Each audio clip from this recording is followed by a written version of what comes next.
So I decided to put the body kit together outside the car and see if I can just put it on like that. I did the same with the front actually, and with the exception of these parts here, and I didn't do this side yet, it fitted a lot better. Still have some issues here and there. Bonnet doesn't close for some reason. As you can see, it's not perfect. Let's go a little bit more to the left, I think. So yeah, quite a bit actually, because you can see here how much it sticks out. So if I do a little bit more to the left, it might be fine.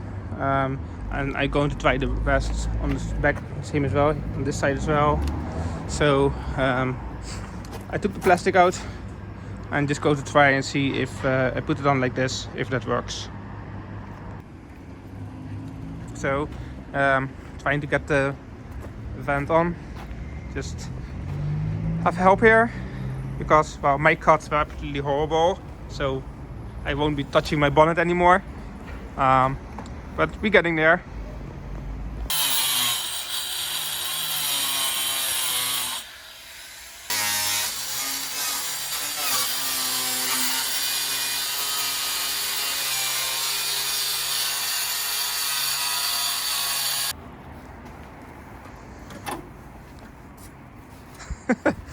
Piece of bonnet. So actually this looks badass without any scope on it. Can you do me a favor? Of course. Could you look up this model?